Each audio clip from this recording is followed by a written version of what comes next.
What is good, ladies and gentlemen? Welcome back to another episode of J&B Unsupervised. That's Brandon, I'm Jacob, and we have a boatload of stuff to get into. So, right off the rip, Aaron Rodgers will be playing in the National Football League this year. He did sign he has agreed to sign a one-year deal with the Pittsburgh Steelers. So, Pittsburgh Steelers fans, you have a quarterback. They were scared. You weren't scared. I'm still scared, but I'm not as scared now that you have a quarterback. Now, the question becomes, what type of Aaron Rodgers do we get? If you guys did not know, Aaron Rodgers was on the Jets last year. He had just a tick under 4,000 yards, 63 completion percentage, 7 yards a play, 28 touchdowns, 11 interceptions. And so, honestly, when you look at his stats, Aaron Rodgers in 2024 with the Jets, like you said, 60% completion, a tick under 4,000 yards, 28 tutties, 11 interceptions, 90% rating. With the Packers in 2022, 64% completion, so about where he's hovering here. With the Packers, he had 3,700 yards, 26 touchdowns, 12 picks with a 91 QBR rating. That's 2022. Yeah. He obviously didn't play in 2023. 2024 looked like 2022. Yep. And this season, I'm expecting about 4,000 yards, about 30 tutties, and about 10 to 12. I think I'm more curious to see how does the Aaron Rodgers, Mike Tomlin thing work. I think we're both in agreement he's got to show up to OTAs. You got to show up to these camps. You have to show up, and you have to start this process. It's very well. See, for him, if you're taking this seriously. Well, the Steelers, they're a very mature organization. They're very well ran from top to bottom, from the owners to the GMs to the staff to obviously Mike Tomlin. They don't do this bullshit. They don't do this bullshit. Yeah, and nobody, there was zero media talk on what Aaron Rodgers was doing. The last thing we heard in the media was Rodgers was asked at a media gathering thing if he would ever play for the Bears, and he was kind of hinted at, there's a team this year that plays against the Bears. In Chicago. I think they play in Chicago this year. The Steelers do. Yeah. And he kind of hinted at that. Nobody knew he was linked to the Steelers. Steelers didn't draft a quarterback. They drafted a quarterback very late. Yep. Very late. In the 6th round. Yep. Will Howard from Ohio State. Yep. You're the guy that got the natty. But the Aaron Rodgers, I think they're getting. I mean, honestly, I think with that defense, the similar with the Jets, but this defense is older, veteran, proven guys. Yes. And I think, honestly, the Steelers... If you think about it, too, unfortunately, we wanted them to keep Justin Fields. They did not. They moved off Russell Wilson. Right. Obviously, Fields left. They got George Pickens out, who was a talented, young individual, but also brought a lot of drama. Right, that's a diva. So if you look at this organization, the drama is now gone. Yes. Everything's now gone that everybody was upset about last year. Is gone. Everybody, that is gone. So there's literally no distraction. You're just bringing in Aaron Rodgers. Though. So I know we're not trying to get too deep into football because of it's Aaron Rodgers. Aaron Rodgers. So the Pittsburgh Steelers were 10-7 last year, second in their division. Are we? What are we thinking increasing wise? I know projecting. Are we 2 more wins, 2 less losses, hovering right around the same in this? The Jets have what? The Jets, the Bills, the Patriots, and the Dolphins division. Yeah, they were. Yeah, so it's Buffalo, Miami, Jets, Patriots. That was his division last year. If I'm Buffalo, I'm a little scared. I think the Steelers could win the division. Well, the Steelers division is Baltimore. Oh, fuck me. Yeah, sorry, fuck Baltimore. me. Yeah. Yeah, that's what I'm saying. So if I'm the Steelers, that's right. If the Steelers, Ravens, and Browns in Cincinnati. Cincinnati. Honestly, that's a bloodbath in the division. So it's gonna be it's a bloodbath with a lot of elite. Really, you take out Cleveland, and then you look at Cincinnati, Pittsburgh, Baltimore. Baltimore was 12-5, and you gotta think about Pittsburgh plays Baltimore very well. Those 3 teams, it's always a dogfight. It's a dogfight. Going to be a bloodbath. Nobody out of that division is going to make a good playoff run because they're going to beat the shit out of each other. Yes. They almost always do because of their defense, and when they play each other in the playoffs, if you get to the next round, it's usually a dub because if they get this Aaron Rodgers that we believe he can be, if you add DK Metcalf, who's looking to You're telling me if you get 4,000 yards, 30 tutties, and 10 to 12 interceptions from Rodgers? Well, I look at it's going to be that's considered an elite quarterback. Yeah, I look at his stats, and I'm projecting. I think he's going to have well above 4,000 yards. I think he's going to be in the mid-30s, and I think his interceptions might actually be down. I think he could be single-digit interceptions. Well, his past 2 full seasons, he had 12 and 11. Outside of that, because again, you're looking at Pittsburgh Steelers, like you said, the last time he had double-digit interceptions was 2010, and he had 11. So he doesn't turn the ball. No, he does not turn the ball. He doesn't put it in harm's way. You're coming into an organization where the Steelers O-line has gotten a little bit better. It's not the best O-line. Yes.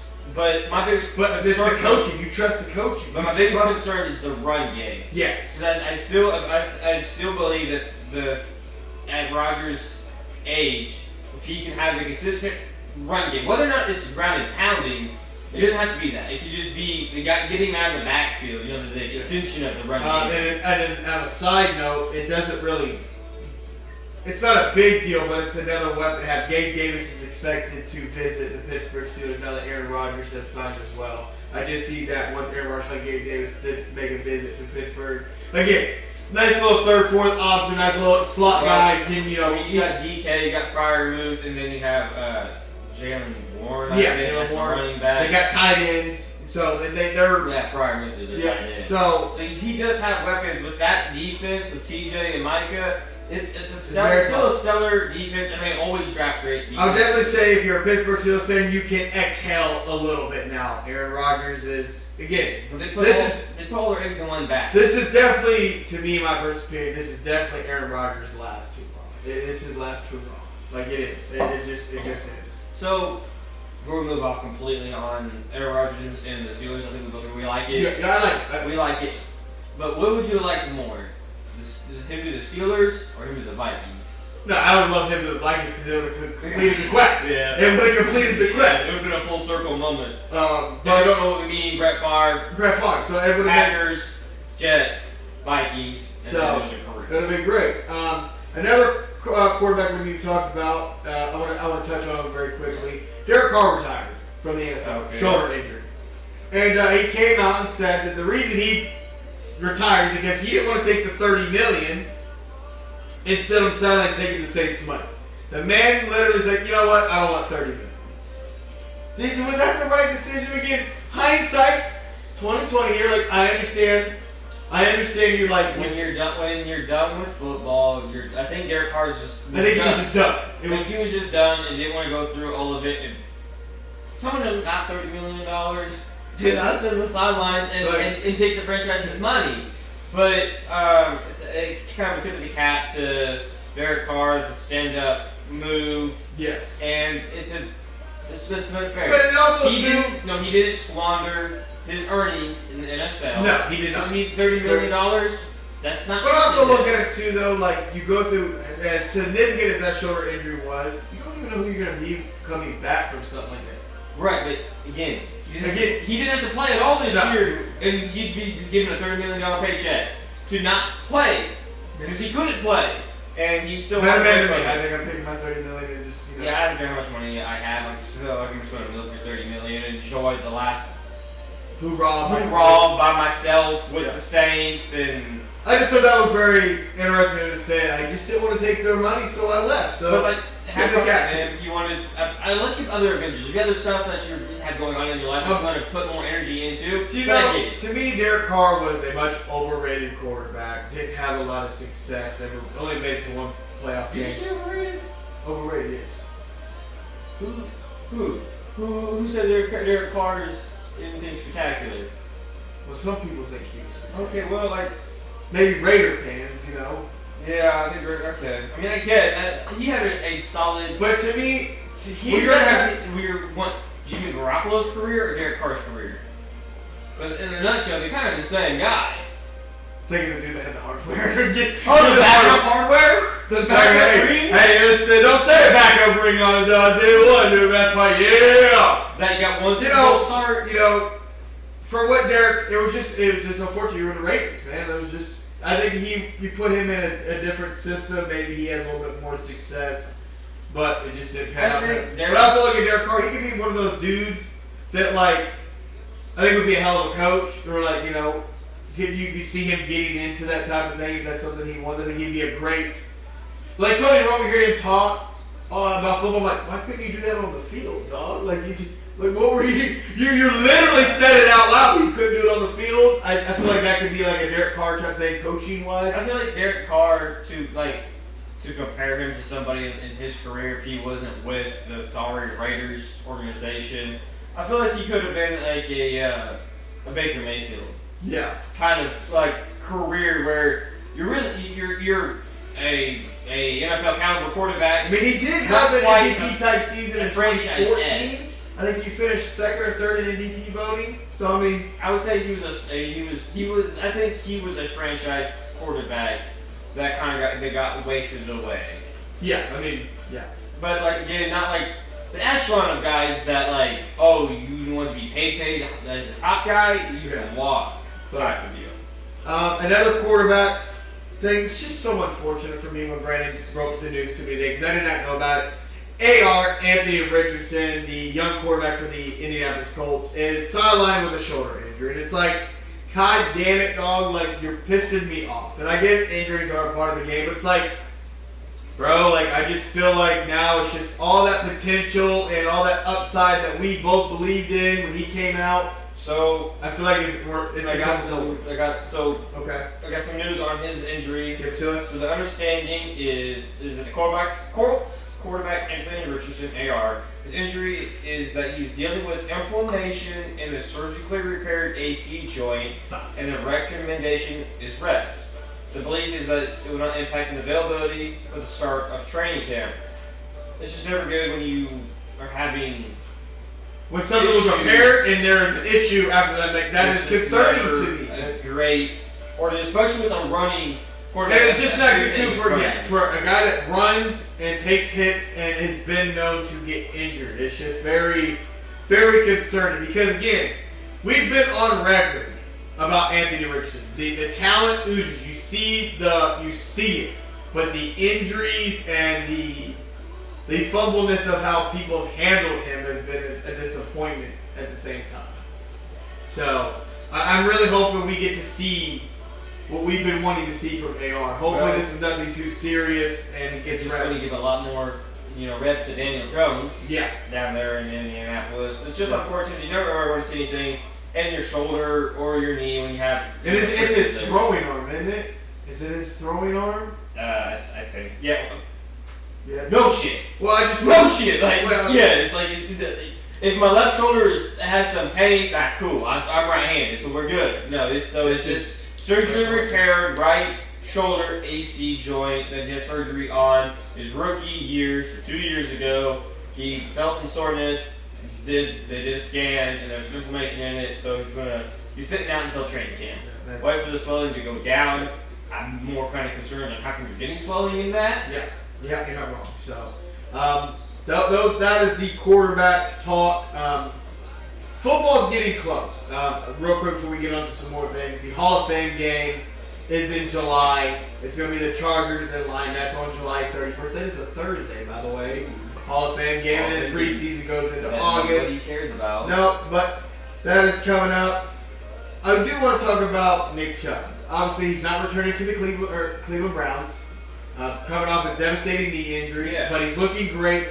Where do you think Nick Chubb's going to land? Do you think he's going to be an early signing, or do you think he's going to be a signing like to a contender midway through the season? I know it's a little early. I have seen him linked to the Bears. I've seen him linked to the Commanders.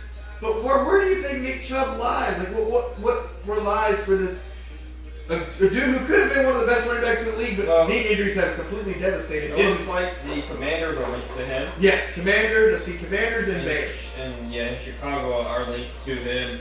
I think he's kind of going to be one of those mid-training camp kind of signs. Like, we'll get probably through week 1 of the preseason, and then he'll probably sign. We'll kind of see the Commanders or Bears kind of see what they kind of have at running back. Or another team out of the blue could have somebody blow off their knee, and like, we need a running back, which Chubb's there, and they go and they sign. Obviously he's healthy. You see that if you have social media, you see him out there. He's putting in the work. It's just unfortunate because I do think Nick Chubb could have been one of the best running backs in the league, but knee injuries. Being physically healthy, mentally healthy is different than being football healthy. Yes. So that's kind of a risk. I'm kind of on the take that he might be one of those guys that just kind of sits out there until someone needs something. And that's what I said, probably around week 1, or like if somebody has a injury during training when training camp opens up. So that's unfortunate to kind of give him that break that window. Kind of like the Chiefs with Kareem Hunt. Yeah. Isaiah Pacheco went down with 1 week and then brought Kareem Hunt in. And, obviously, Kareem Hunt's back with the Chiefs and doing what he's doing. Yeah. So I think it's going to be Nick Chubb's story this year. At some point during the training camp part, with the Commanders. I would like with the Commanders, or the Bears with giving relief to Caleb Williams and that new revamped O-line. Yep, absolutely. Speaking of running backs, if you are a big video game person, Madden 26 cover athlete is none other than Saquon Barkley. He is also the first Eagle to be a 99 overall, which I thought was crazy. Because I thought in 06, T.O. was a 99. No, T.O. was a 98. So, Saquon is the first Eagle to be a 99 overall in Madden. He's also Madden cover. Doing his signature that wowed the internet last year, hurdle backwards over a defender. But there are some things that come with running backs being on the Madden of cover that Saquon's going to have to overcome. And Brandon has those statistics for him. Yeah, so the Madden curse is very, very real. Very real. Running backs. Christian McCaffrey was on it. Played 4 games in 24. Peyton Hillis was on it. 1,258 yards for the rest of his career. Sean Alexander, Seattle Seahawks running back. 11 touchdowns for the rest of his career. Marshawn Falk, no seasons over 1,000 yards rushing after being on the cover. And then George did not average more than 3 yards per carry for the rest of his career after being on the cover.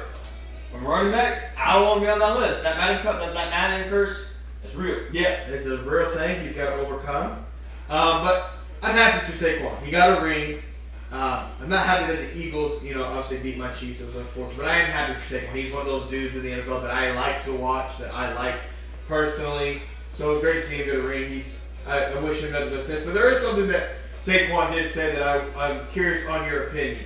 So, superstar running back Saquon Barkley said, "Don't be surprised if I retire out of nowhere within the next couple of years. I'll probably be one of those guys that will be out of nowhere. I'll probably just wake up one day, whether it's next year, 2 years, or 4 years, and just be like, yeah, it's over. I don't think I will ever lose the passion. I'm just a competitor, but the competitive nature is always going to be there." It's a little, not concerning, but it's like, I think he wants to walk away from the game healthy.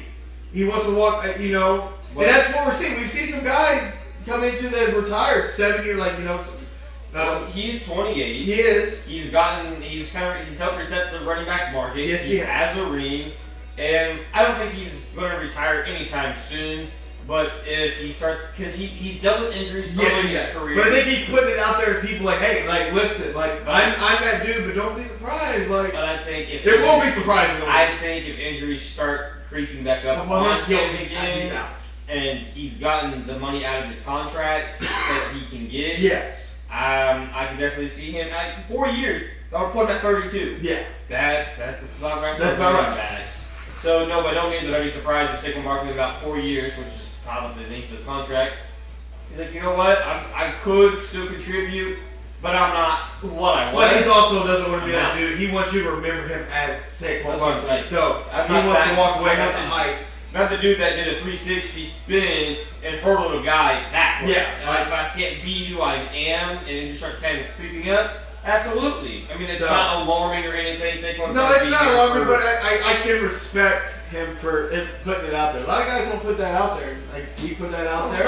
When Tyreek Hill put it out there, I'm going to do leaving this contract, my contract, then I'm out, and then he's like, I'm going to play. Boy, when you keep popping kids out like he is, you can't afford to walk away from it. Well, I just know running backs' lifespans aren't very long, and he's 28, 4 years puts him at 32, so yeah, it makes sense. But yeah, Madden 26, cover athlete is Saquon Barkley. He's got to overcome some things, but Nevertheless, happy for him. Sticking on last thing on football here, I believe we can talk about the Atlanta Falcons are shopping. I guess you could say shopping Kyle Pitts openly, but the catch is to even get in the conversation with them, they want a second round pick. Second or third round pick. So, and to me, that I feel like it's a little steep. It's a little steep for a guy that, he is 24 years old, but it just hasn't. He has not blossomed into that generational talent that he was going to be. Last year we had a lot of hopeful for it. It just did not happen. So I'll be very curious to see. I don't think Kyle Pitts gets traded, but I will say this though: if Atlanta has another down year and he just doesn't get what he thinks he should get, I can see him.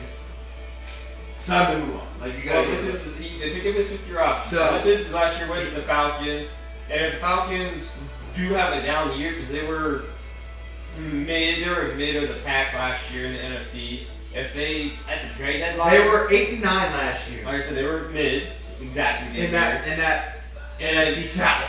And if they aren't in contention to make the playoffs at the trade deadline, I can see them start selling off some. I can see confidence move. Yeah. At the trade deadline. Absolutely. So. But a wide receiver for the Ravens did get paid. Moving on. Yes. Yes.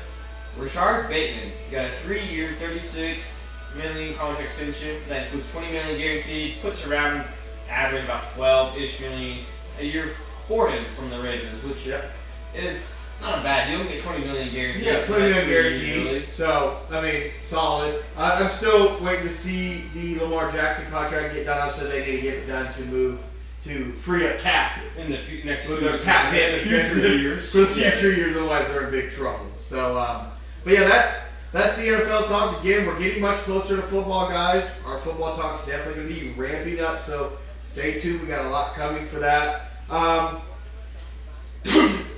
Switching sides to the WNBA again.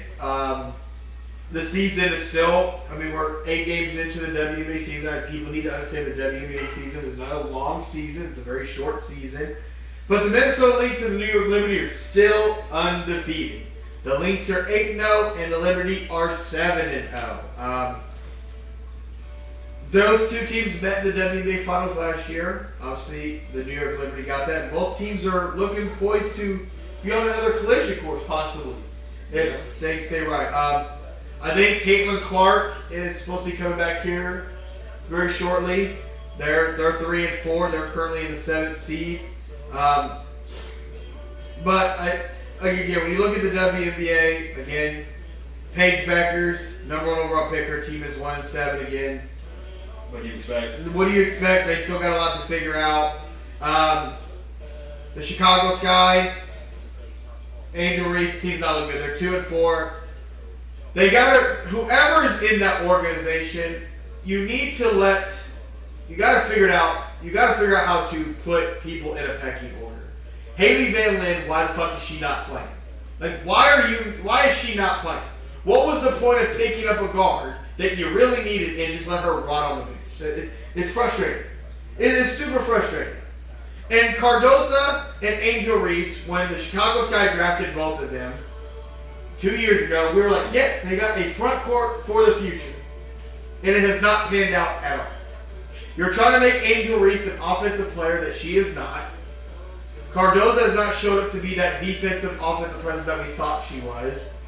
So that's been frustrating. Chicago Sky's a complete disaster. Shout out to the Golden State Valkyries, that new WNBA franchise. They're 2-4. Honestly, that's pretty good for them. Obviously, new franchise. They're competing. Their games are very close. So, like I said, the WNBA season is still young. It is shortened. I do have some of the stat leaders I wanted to go over. Let's see. I'm in the wrong spot. There we go. A caller, she's leading the WNBA at 26 points per game. Caitlin Clark is in there at 19 points per game. So, rebound leaders, not surprised. Angel Reese is your rebounding leader at 12.3 rebounds. Assist leaders is Caitlin Clark at 9.2. I think that's pretty good. Paige Beckers, though, 6.7 assists. As a rookie, that's solid. That's good for 4th. Steal leaders, Caleb Thornton, 2.5 steals. Paige Beckers, 2 steals. So, rookie in there as well. Block leaders is Asia Wilson. She gets about 3 blocks a game. Don't put it around her. She's going to sit in the back. But this is where I also thought it was kind of interesting, too. Caitlin Clark averages a block a game, and so does Paige Beckers. Shout out to them. I would not expect them to add a block a game. So those are your stat leaders. Again, those are out there. Go check them out. But that's really all I got on the W. I think as we get closer to the playoffs and these teams start making a push, it'll be a little bit more interesting to talk about when the playoffs get here. Well, that looks like Asia Wilson is on the track to get her 4th MVP this year. She already has. She's a 3-time MVP. Yeah. A short campaign from last season. I do believe she's definitely in the firm running. Yeah, I mean she got this 4 Clark can come back. I think the only person that really is rivaling her currently will be Caitlin Clark if she comes off the quad injury. Yeah. The only thing that concerns me about the New York Liberty, the one person they are undefeated. They are, but Sabrina Escu, she's been very inefficient here. I mean, you go back to the WNBA Finals last year, she's had some really off that. She's still getting her points, but she's putting up a lot of shots. She's just not as efficient as she used to be. I don't know what that is about, but nevertheless, they are still undefeated and defending their crown very well. So,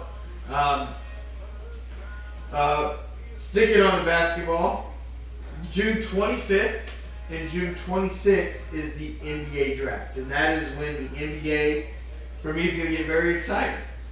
Very exciting. Obviously, minus the NBA Finals, which we're going to get to here in a few minutes. But the NBA draft is coming up in June 25th.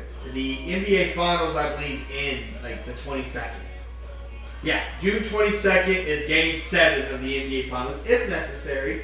And then the draft is the 25th, round 1, and then round 2, because they expanded it to a 2-day draft or whatever. Game 7 won't be necessary. I believe Game 7 won't be necessary. But the question becomes is where does Cooper Flag play? Like where does Cooper Flag land? Like who takes him? Obviously the Dallas Mavericks have the number 1 overall pick. I do think a lot of that has to determine about Giannis Antetokounmpo. And is Dallas an option? I mean he doesn't want taxes, and obviously Texas is where you need to be for that. Well, I think Giannis and KD both will kind of control Cooper Flag's future in a way. I don't think KD's necessarily worth Cooper Flag and number 1 overall pick, but I do think those 2 guys will be moved before the draft and will kind of start shaping the offseason and free agency and the upcoming and how the draft kind of does actually play out. What are your thoughts on the Phoenix Suns coming out and actually lowering their asking price for KD?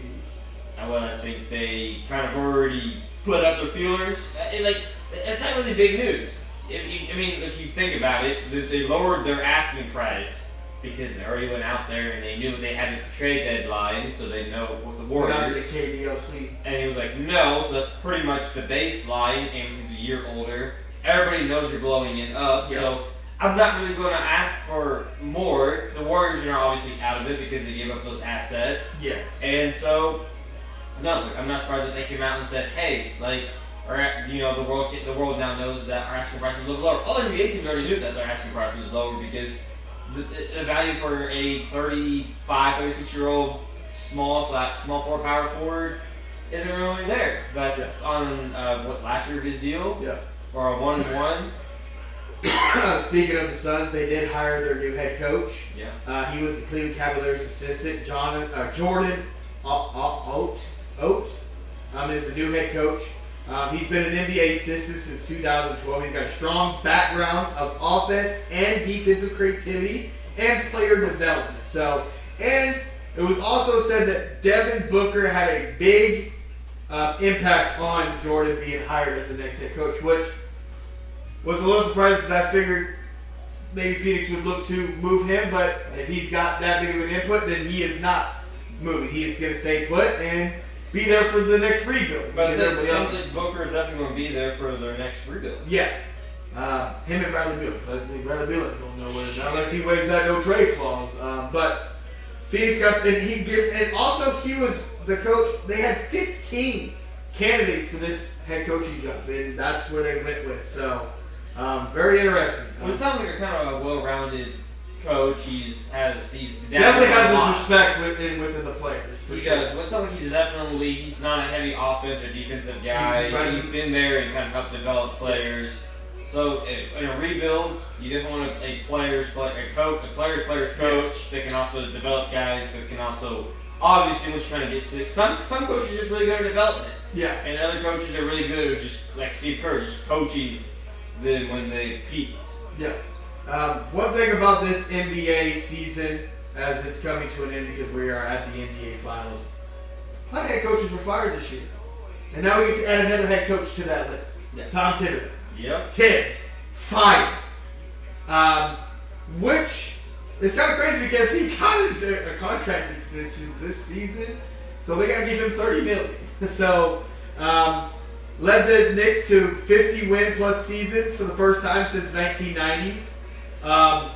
It's crazy. Playoff wins, Thibodeau for the Knicks, as a Knicks head coach, 24. All the others, 7. That's 13 coaches. He's got 24 wins, all the others have 7 as a New York Knicks head coach. It's crazy because Tibbs had 50 win seasons. Every other Knicks coach of the 21st century, 2 in 21 years. And they decided to move off. Again, he was criticized by one of his players, Mikal Bridges, the Iron Man of the NBA, who led the league in minutes, doesn't miss games, about, hey man, like, there's bench guys that can get in here and play too. Like, why am I out here being slick? Like, yeah. But that has always been Tibbs. We will never forgive him for what he did to Derrick Rose. I will never forgive him. There was no reason for Derrick Rose to be in that motherfucking game. What do you think led to him being fired? There was, before Tibbs was fired, there was a report out there that coaches and players were upset with Cat. Defensive liability and his foul trouble, which again, can't be Tibbs because you coached him in fucking Minnesota, so you already knew what defensive liability he was there. So it couldn't have been Tibbs. So I just would like to know really what the reasoning was for him being actually fired. Because my only criticism of him was down the stretch in these playoffs. I didn't like the offense that was ran. I thought it was a little bit too much one-on-one type of shit. But so to answer your question, Nuggets, they fired their head coach. Yep. They had 50 wins. Yep. The Grizz had 48 wins. Yep. Fired their head coach. Yep. Those are the two franchises I'm going off of. When the Knicks had 51. Yeah. The Knicks had 51 wins. And you make it to the Eastern Conference Finals. Instead of being like the Nuggets and like the Grizzlies, they let Tibbs play out this year, knowing full well how the season went because they had a losing record against the winning teams in the East. Yeah. They won one game. They were like 1-16, 1-18 against the winning teams just in the East. Yep. Not kind of the West, just the East. And with a winning record in the East. Not like the top teams, the Cavs and the Celtics, but just the team with a winning record. So that's like the magic on up. They won one game. I think they just knew that he wasn't the guy to get it done. I think there was probably some kind of turmoil or disconnect with not actually using the bench. Like, what's the point of having a bench if you don't use it? That's never been a successful recipe at any level. At any level, from high school, college, to the pros. Like, it's just G League overseas. That's just not a successful recipe. And so he's gone. They clearly already made the decision of whether or not how this win or not. If they could have won a championship, and honestly, New York still might have fired him again. Yeah, 50. Yeah, you're not wrong. So that's my thing on him. The only other thing I have to say is the players they brought in are very defensive kind of minded kind of guys outside of Brunson and Cat, who are both kind of defensive liabilities. Mainly Cat. I think Brunson gives enough effort defensively to not be accused of it. Give me a big man to protect me so I don't look horribly a la Luka. Cat will leave you out to dry. No, he will leave you like, dude, he come off the screen, Cat's like, shit! So I think they have to pick the correct coach, otherwise the core guys they have is not going to work. Yeah. They're not humongously offensively gifted outside of Brunson. Now, obviously, that can go off in spurts, but I think it's going to take the correct coach to kind of fit the correct defensive system. Yeah. Well, consider Tibbs was known for defense, and I think they were ranked 22nd defense officially, which is kind of crazy when you think about the guys that they had. Mikael Bridges, good defender. OG Evanoglu will lock you down. Josh Hart, not like the overly good defender, but he's giving you matchup. He's going to be in your face. So it's like, but you saw him in the playoffs, though. Yeah. He showed up in the playoffs, but again, though, you can be a great guard or a great, small forward defender. You're still gonna need that backbone of your. I guess my question is like that backbone's soft. The backbone has a weird voice. I'm telling you this right now. I know somebody that when I thought about it, I was like that'd be a great fit for them. But then thinking about it, it's not a great fit. I know the next head coach won't be Mike Malone, former Denver Nuggets head coach, because he gonna push them players' buttons, and I don't think that worked because if Tibbs didn't work and you didn't like that, again, Mike Malone's not afraid to use his bench, but you saw what happened when he pushed back against his players. Yeah. They moved him. So like you said, I agree with you. It's going to take the right guy, but taking that New York Knicks job is not going to be easy. With all that media that's going to be in your ass and the expectations with what they got, boy. I wouldn't mind the coach out of college, to Villanova? Jay Wright. Reunite him with Brunson, Hart, Mikael Bridges. Boys. That's his boys. He knows. Might as well, man. Might as well. And he's a player's coach, but he's going to get in your ass. I think he's going to make that leap this year. Yeah. He did it last year. Obviously, he was tied to the Lakers. That didn't happen. I think JJ is going to be a pretty decent coach for the Lakers. We'll see in his second season. I think the Villanova coach made that jump to New York, another big market. Yeah. I think he can fit in quite well. That's my dream pick for them, picking a quote-unquote unexperienced rookie head coach. Well, you pick a guy that knows three guys who knows how to play winning basketball. Well, he's won at the highest level in college. Yes, he has. So, and that doesn't necessarily translate well, but again, like he knows these guys, and to me, you have to be able to have some chemistry and camaraderie with what these guys are like, what these guys can do, and kind of fit a scheme around them. And I think they can, but I also think, not getting too deep into the NBA offseason, it's not quite here yet. I think Cat gotta go. Yeah, he could be on the outs looking. Not could. He gotta go. It's because gotta go. Yeah. But on New York, apparently, turmoil all about. According to reports, multiple New York Knicks players have been unhappy with the presence of assistant coach Rick Brunson. Y'all didn't know that's Jalen Brunson's father. Dad. Yep. Yeah. Daddy's right there. So that's also tough too, because his dad was already in New York when he was playing for Dallas, and it was a big reason, Apparently, the issue has not been determined. Those sources of Sam have suggested that Rick Brunson has had too big of say in things, so whatever his role is with the Knicks has kind of been overreaching, and the players have let's get hypothetical here. Let's do it. What if the Knicks name? I'm out. Trade me so goddamn fast, dog. I'm out. Because it's the other budding stars that have to have issues with it. Yeah, it has to be Cat, OG, But it also makes me think, like, as great as Tibbs was these last 2 years, for an assistant coach like that to have that much say in an organization and they above listen. Boy, I just know he could be this. Could you imagine? Yeah, I didn't put those together. But I'm sitting here I just put that together fun. When you said, I'm sitting here thinking if they make him the next head coach, it's about to literally be the Jalen Brunson show.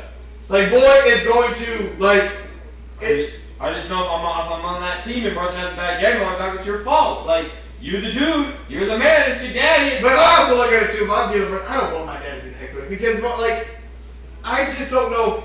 Physically, as a person, if his dad was already been successful in the NBA, obviously he had a good NBA career. Yes. Not great, but solid. Because as most players do in the NBA, they have a 6 to 8 year run. Solid. Yeah. He had an okay career, and also with the Knicks. But he has no coaching experience at the highest level. Right, I'm sitting here thinking about this, and I'm like, dude, I can't. No. Oh man, I don't know how I would feel if his dad got the job, because then you have to really ask yourself, his dad was already in New York, his dad had a big influence for him coming to New York. Camper to get him there. Okay, pretty much. I mean, and then now your dad becomes a head coach and you are the star of stars in New York. Boy, I have a lot of questions. And if it goes south, boy, like, then what do? You fire the dad, and the judge brother's like, well, you gonna fire my dad? Well, give me the fucking back of here. Like, and then New York's fucked again. Like, this could go south very quickly. Especially that New York is also tied into KD. Yes. Even though they tried early, they tried 4 years back, and they missed out. They missed. They went to the Nets with Kyrie. Now, could they be in on Giannis? Possibly. Could you do that? Like, do they want that? Like, dude, but on Giannis, like, do you want? First, before any type of movement, I need to know who the next head coach is. Like, that's got to be established. Very easy. Same with KD, though, too. Because KD's not wanting to go to a rebuild. Same with Giannis. I want to go win now. Do you want this dude as your next head coach? The dad of your point guard? I don't know. Yeah. That could open up a whole new can of worms that we can talk about. That's for a later date. We're going to leave that alone. We do have some other breaking news that is going to be interesting to see. Adam Silver has announced a new All-Star format for the All-Star game. At least for this year. For this year. We are getting Team World versus Team USA. Which is funny enough, we talked about. We have talked about how we make the All-Star game better. And I think you want to talk about putting your fucking pride on the line? Boy, I tell you what, that might be the greatest All-Star game we'll ever witness. Or US is going to get fucked up and then Team World runs this shit. Like, that's the only thing you're going to get. Because in an All-Star game, your pride's on the line. Because, like, you can't tell me your pride's not on the line. No. I would like you an NBA player. It's Team World. Team USA. Like, I'm not losing. You're not going to look at me and be the reason why we fucking lost. I'm not to quote the late Kobe B. Bryant, but I'm running through Paul's chest. Yeah, I'm running through that chest. We ain't losing. You can be my teammate. We try to make an NBA finals. Dog, fuck you, dog. Fuck you. I'll take you out. I'm taking you out. But I do think this could be potentially really good, because you want to talk about putting ratings out there, boy? It's just going to come down to the older guys on Team USA, because it's like, it's also going to come down to who the All-Stars are. Team World, they're the Team World, they're the younger upcoming guys. Yes. Let's keep it a buck. They really are. They're the upcoming guys, but you have Braun, you got Curry, you got KD. Our age, when you think about, like... But that's the face of Team USA. Is those three dudes, they were when they went to the Olympics. Like, think about the potential starting lineup for Team World could be SGA, Luka Doncic, Giannis, Victor, and Joker. Fuck! Fuck, dude! What big man's gonna stop any of that on Team USA? Shit! AD's fucked, dude. Like, AD is fucked. AD, Bam. Oh, man. Give me Steven Adams just to hit. Oh, shit. I need a bruiser out there. I think about it, the only dude of that five that doesn't really care about the All-Star game is Joker. And honestly, you don't really need him to give a fuck. Like, you got... I'm here for it. I am here for it. Be scared, curious, see how it looks out. But if you're Team USA, I'm telling you guys right now, wake the fuck up, because you can't lose the first Team USA versus Team World at the All-Star game. You just kind of can't lose it. But I hope they do it right, though. I hope they give the players enough time after the game so they actually can pour their all into it. Yeah, I would like a little bit of a break after, a little bit more of a break for that All-Star break, because if you want them to compete, or bring the game sooner and have the skill challenge, dunk contest, or dunk contest on another, or a little bit sooner. Yeah, and bring up the All-Star game sooner so that we're going to push the season back too far. But give them because if you want these guys to really give it, to make this an effort. I know it sounds stupid, but give me a little bit more of a break, because I'm going to need a little bit more rest. Because if you want me to pour my all to it, I'm going to do it. But the question is it? And this is going to be in LA. But yes. So it's LeBron's potentially LeBron's last season. Boy, I can't lose. No, he can't. But my question is, what's the rules going to be? I do think you need to. Is it going to be the Olympic rules, the world rules, or NBA rules? That would be 2-2, but I do think you need to set a target score. What do you want? Well, I give me Olympic rules. Let's make this. You want this to be real? Let's be real. Let's put this on. Yes or no to adding a 4-point line? I mean, that'd be great for Team USA. I don't know for Team World. No, they don't have shooters like that. I mean, at a 4-point line too. Curry, start shooting them bitches, dog. Let it fly. Let it fly. 40 foot. Booker, let it fly. 40 foot out.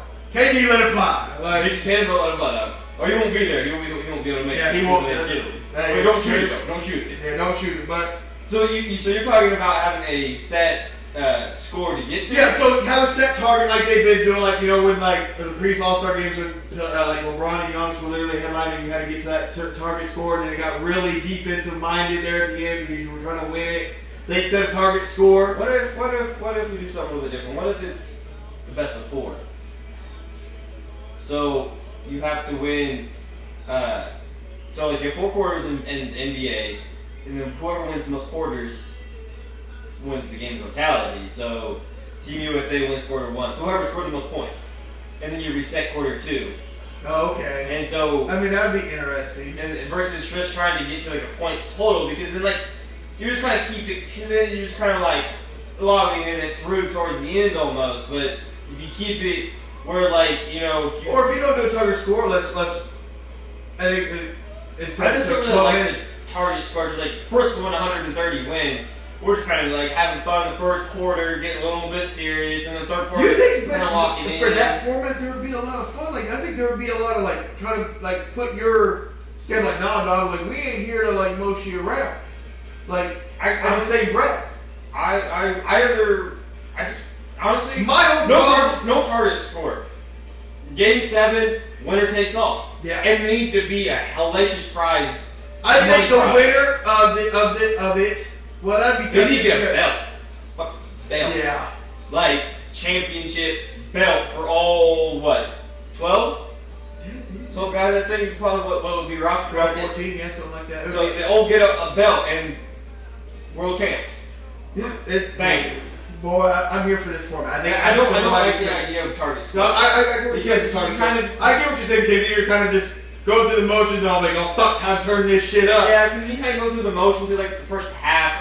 Fun little lob, bro, because they're all buddy. Yeah. It's cool, it's fine, but then they come out at halftime, get a little bit serious, and then the fourth quarter hits and it's. You're separate by like 10 points, that's nothing in the NBA. We don't get physical. Honestly, like, yeah. Fuck the ref. We don't. So, speaking of physical, LeBron James came out and said that he wished that the NBA rules were. There was a ramp-up period leading into the playoffs because you can get more physical. You can bump, you can hold, a little bit of hand checking. He's like, wish there was a ramp-up period. Don't let the Celtics hear that. What? Don't let the fucking Celtics hear that. All right, so to me, you want to touch on that at all? We can. Let's go for it. No, we are. But I mean, you want to touch on that at all? It's like a 15, 20 game ramp-up period. Do you think it should be something like that? I think that's a little too much, but I do get what he's saying. Okay, so you're wrong altogether then. So no, if that's what you're wanting, he thinks that's good basketball. Why is the whole fucking regular season of 82 fucking games not ref like that? If he thinks if the world of the GOAT, second best player, second GOAT, whatever you want to call him, is saying that the best basketball is played in the playoffs with this intensity on defense, why is the whole season not ref like this? Well, I think the game is also transitioning. Or like as the season progresses after the All-Star break. After the All-Star break, playoff rules. Yeah. No, playoff rules. Then just commissioners say after the All-Star break. I'm speaking to Addison. When I say this, I do think you need to let the league be more physical because we watched the Olympic Games and we loved every bit. And the USA, the NBA players. That were on Team USA didn't complain about it. You didn't hear nobody say, "You're touching me." Like you didn't hear none of that. Like they knew the game was going to be physical, mentally, physically, emotionally, and they understood this game was physical. We need that in the NBA. Like I get Adam Silver, you're trying to promote, but we gotta have some physicality. We have to. Right, but what do you want? Do you want? So you can't. But that's my problem with most of the NBA fan. You want physical basketball, but then the physical basketball comes. That's not what I'm saying. You and I agree that there needs to be a little more physicality because you can still score. Yeah. We see it like you still can't score, and LeBron obviously little bit older, he's like, nah, dude, like, you lay off, fuck off, and it takes time to get ramped up and get adjusted to it. I say, like, the NFL's the same way, you know, like, but you let them play a little bit more. But you know you're going to play a little bit more out on the outside, on the corners, in the trenches. But, like, even for them, though, shouldn't you, you know, after, well, you can't, not really, but at the All-Star break in the NBA, mindset is playoff bound. There's a lot of teams already in that playoff mindset. I would agree. In the All-Star game. We will ramp up, get ourselves ready, All-Star game.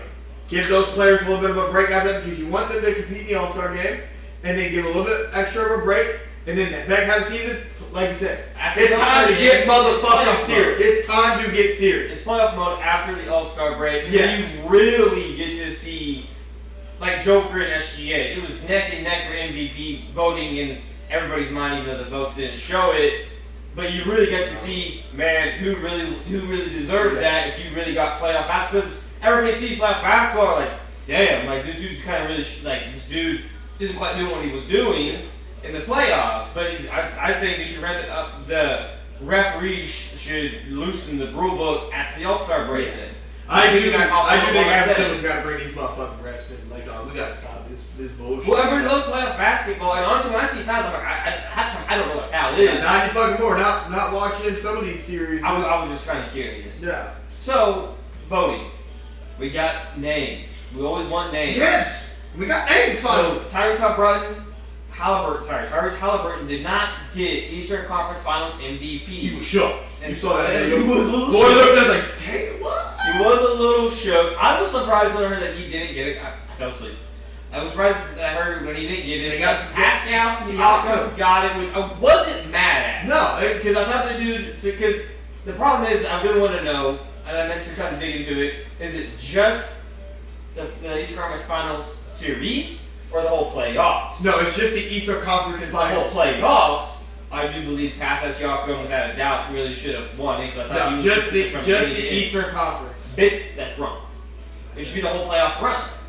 Makes the most sense. But Pascal won it 5-4. Yep. But they gave us names. Finally. I'm like, cool, that's great. Can we keep that same mantra when it comes to everything else in the NBA that gets voted on in all leagues across the board? That vote for shit, not anonymous. I need your name and who the fuck you voted for. And I need it. And your email address, your IP address, and your address, so I can find you when you're wrong. Maybe not your address, but maybe your email so I can let you know you're done. Like, and you look at the names, you respect the people, and honestly, it was a close vote. You look at their stats, it was close, but I think overall, Pascal was more consistent. Halliburton had a couple single-digit scoring games.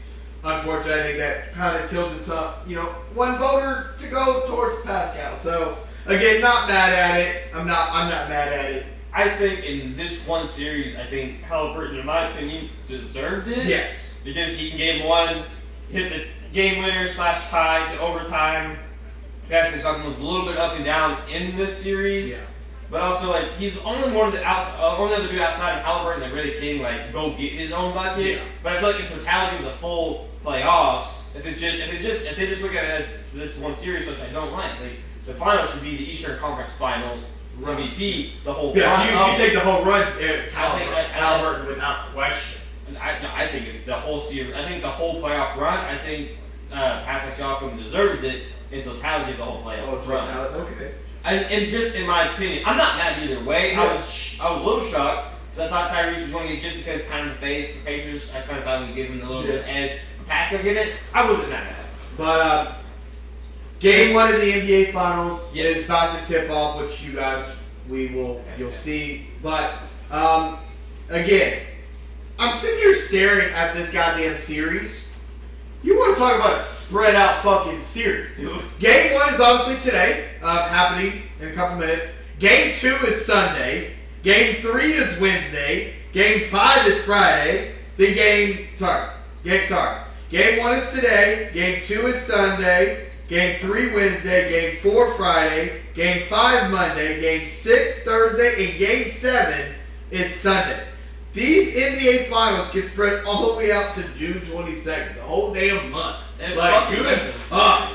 I'm like, That's a lot. Like, and this is also the shortest distance for the NBA Finals travel time for both teams. I don't want to hear. They're both in the fucking Midwest. Like, ain't nobody gonna complain that I'm tired, not well rested, dog. You guys fucking like game 1 is today. We don't get game 2 until Sunday. What the fuck? Hey, look. I just know that who was it during the playoffs?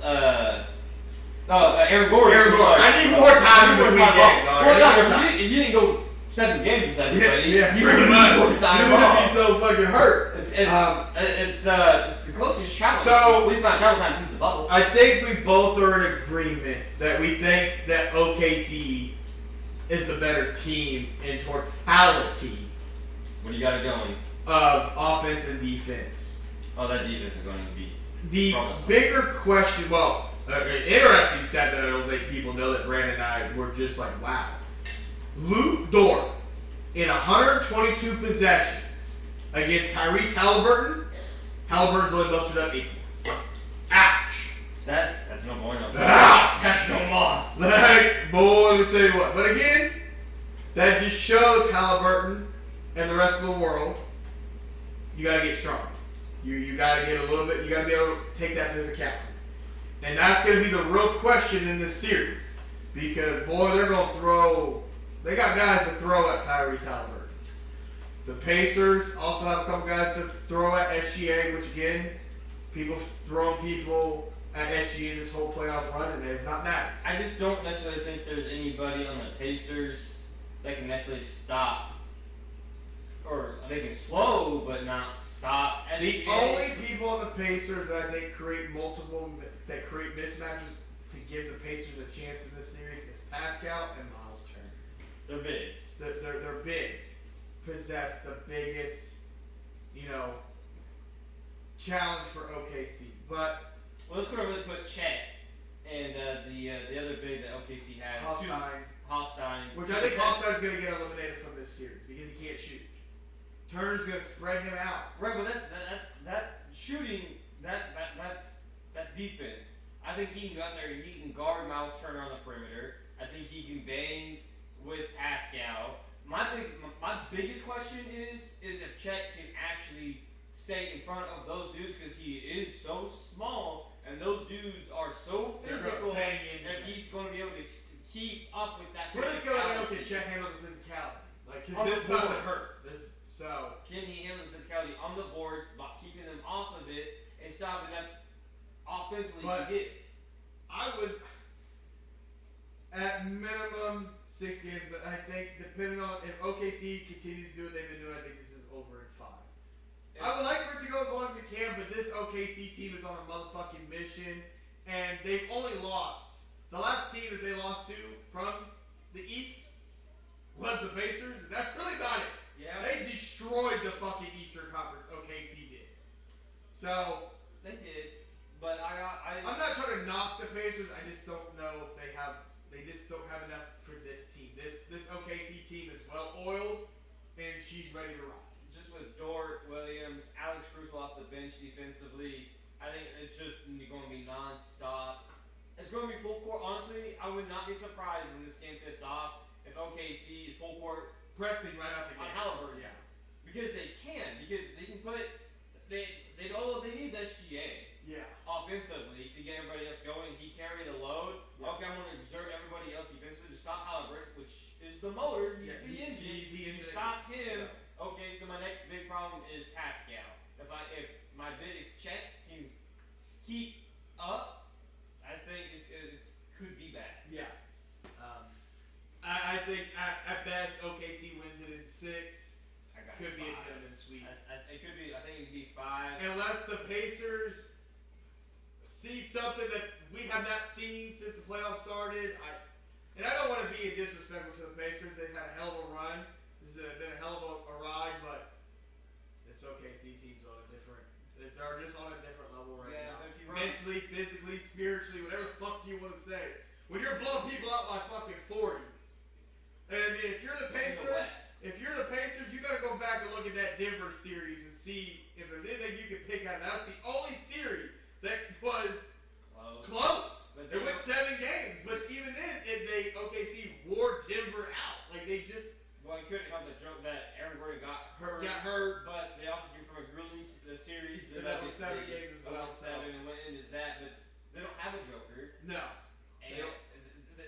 Turner, Pascal is the biggest X factor for the Pacers. Halliburton, if somehow he can, it's going to be hard for Halliburton. It's going to be hard. But let us know what you guys think. Like I said, game one's getting ready to start. Let us know what you think of the series. Make sure you hit that subscribe button. We'll see you guys next week.